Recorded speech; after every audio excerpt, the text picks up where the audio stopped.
Hi everybody, my name is Nanika Edwards. I'm a poet from Trinidad and Tobago, and today I'm going to be sharing one of my poems with you.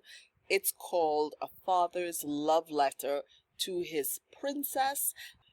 This poem is about how a father empowers his daughter through the magic of words and the poetry of speech.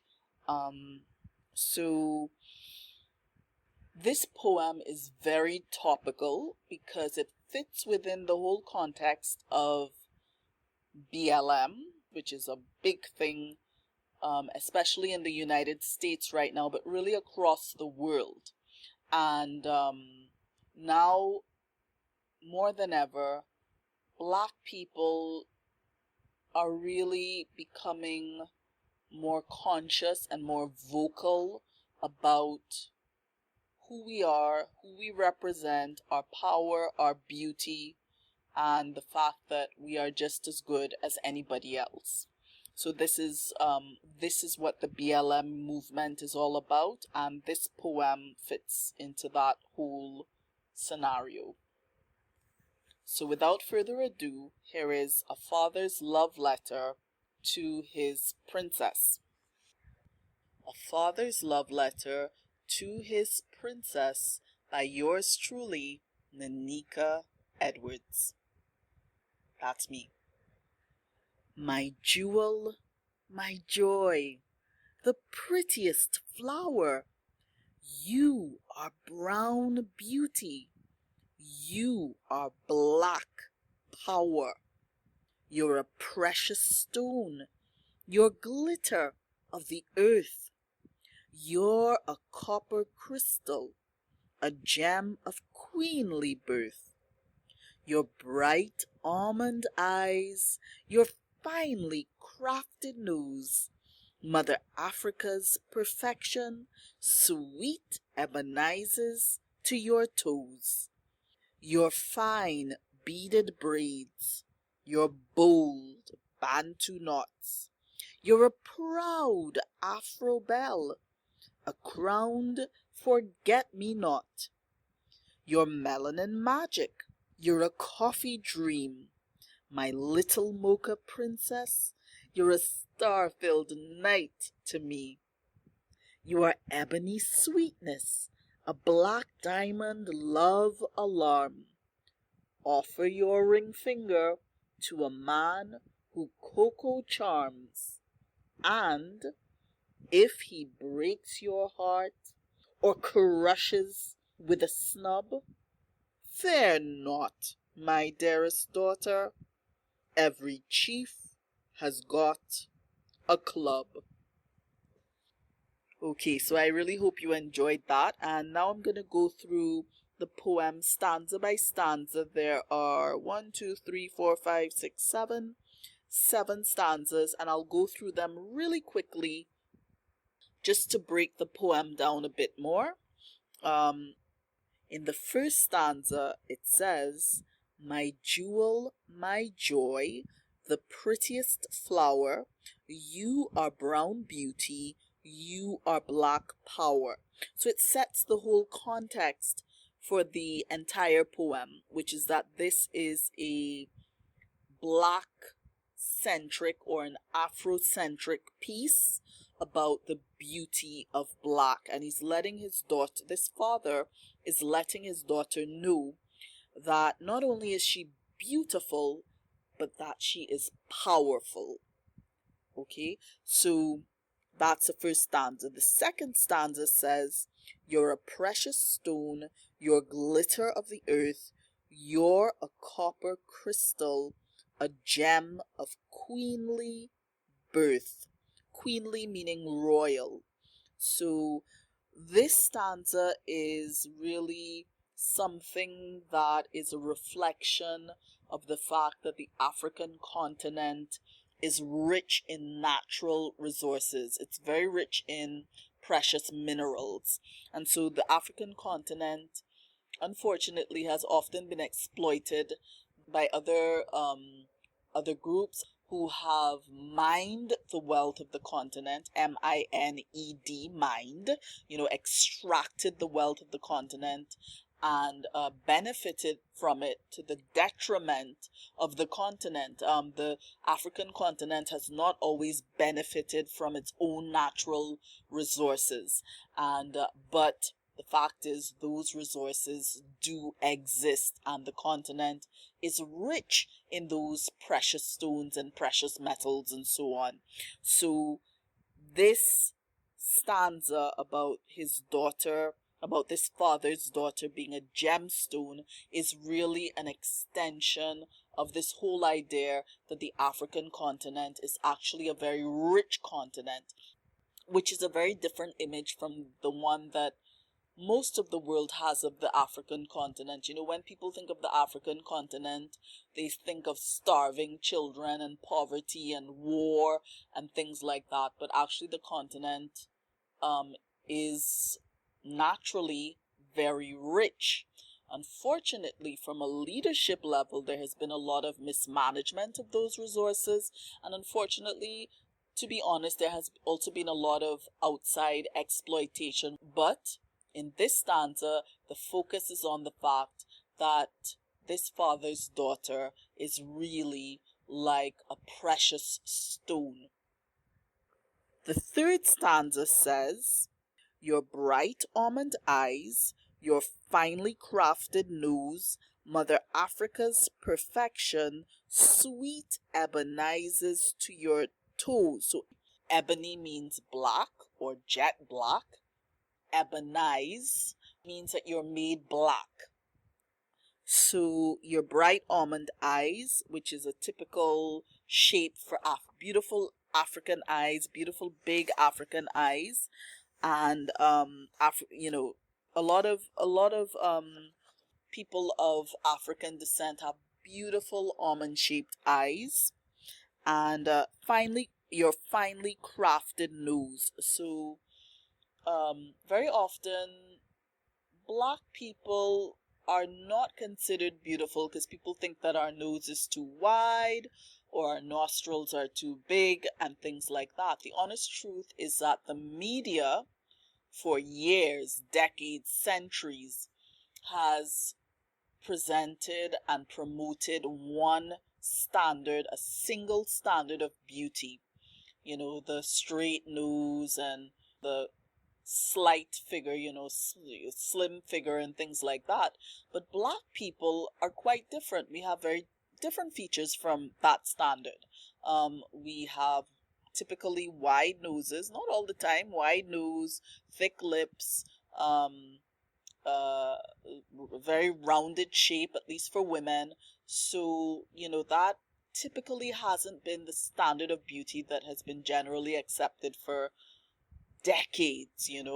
So although interestingly enough, I would say probably in the 18th century, 17th century, the standard of European beauty was that you were rounded and plump, just like black people, So really the whole standard of beauty thing is an arbitrary thing. It doesn't matter. It doesn't matter because whether somebody is small or whether somebody is full-figured, they can both be equally beautiful. And really beauty ultimately comes from within. And yes, it's important to take care of ourselves so that we're attractive and we present ourselves well and so on. But at the most profound, at the deepest level, beauty is more than skin deep. Our beauty is really who we are on the inside and the beauty of our character. But anyway, that particular stanza focuses on physical traits and is saying that my beautiful black daughter, you don't listen to what the world has been telling you or trying to sell to you. You don't need to buy that. You are beautiful. You are beautiful just the way that you are, with your beautiful, finely crafted nose and your beautiful almond eyes. You're perfect. That's what that stanza is saying. The fourth stanza says, your fine beaded braids, your bold Bantu knots, You're a proud Afro belle, a crowned forget-me-not. So forget-me-not is a flower. And so he's saying that she's beautiful. You know, flowers are typically beautiful. And this particular stanza focuses on hairstyles, on black hair. So it talks about braids and bantu knots, makes an allusion to the afro. So typically, just like with facial features, black people sometimes are viewed contemptuously or with contempt because other people think that we don't have very good hair. And sometimes black people, we ourselves would say, I don't have good hair if we have hair that's kinky or nappy. So this stanza is saying, no, our hair is beautiful. And the honest truth is, what people have told us is ugly, which is our hair, is actually very beautiful, very versatile. I mean, you think about the number of things that you can do with African hair. You can braid, you can do bantu knots, you can do an afro, you can shave it all off and it would look really, really good. A black woman could go completely bald and look perfectly beautiful, or she could have a really low cut and look really, really beautiful, or a black person could do dreads and janks and or shave off a piece of their shave off some of their hair and leave some of it long, and it just looks really, really good. I mean, there's so many things that we can do with black hair. So this father is telling his daughter that her hair is beautiful, and a lot of black women, a lot of black girls, a lot of black teens, black teen girls, black women feel very self-conscious about how we look and our features and our hair. We need to hear that we are beautiful and that we are just as good as anybody else. That we're just as beautiful, just as valuable, just as valued as anybody else. So, the next stanza says, you're melanin magic, you're a coffee dream, my little mocha princess, you're a star-filled night to me. So this, your melanin magic, melanin referring to pigment in the skin that is dark, you know, the typical pigment that black people have a lot of. So melanin magic is saying that the color of our skin is just magical. It's that beautiful. And you're a coffee dream. So when you think about it, coffee could be cream, could be black, could be in between. So depending on how much milk there is in the coffee. So this coffee dream is not only speaking about brown or black, but all the whole range of color that you could get or hues or shades that you could get between cream and black, representing all black women. And he says, my little mocha princess. So mocha refers to chocolate and coffee, or coffee and cocoa, that blend of chocolate and that blend of coffee. That blend is called mocha. So my little mocha princess. So, you know, fathers, when you're speaking to your daughters, you can call them your little mocha princess. They're gonna love that. You're a star-filled night to me. And then the next stanza, which is the sixth stanza, says, you are ebony sweetness, a black diamond love alarm, offer your ring finger to a man who cocoa charms. So this verse really summarizes everything that went before. It's talking about her ebony beauty, her black beauty, the fact that she's a black diamond, which as far as I know, it's a rare diamond. And yes, offer your ring finger to a man who cocoa charms. So make sure you marry somebody who appreciates black, okay, who appreciates your identity. The final stanza says, and if he breaks your heart or crushes with a snub, "Fear not, my dearest daughter. Every chief has got a club." So essentially, this father is saying, if you marry somebody who breaks your heart, I'm going to deal with him to suit. You know, typically, black people are seen as savages. I hate to say that, but it's true. A lot of cultures, especially cultures where they really don't know much about other races, but even in cultures like the United States, where there are so many different cultures and races living together, there's a lot of ignorance about black people and minority groups, black and brown people and minority groups. So here I'm kind of making fun of the fact that what is seen as our weakness, that we could be a savage of some kind, we will use against anybody who hurts the ones that we love. And in this case, it's a father saying, I'm going to protect my daughter with my club, right? I'm a chief, I'm an African chief, and I'll protect my daughter with a club. So that was a father's love letter to his princess. I would like to end by saying that if you are a father who has a daughter or more than one daughter, please know that for your daughter, you are like magic. You really are like magic. Your words are magical.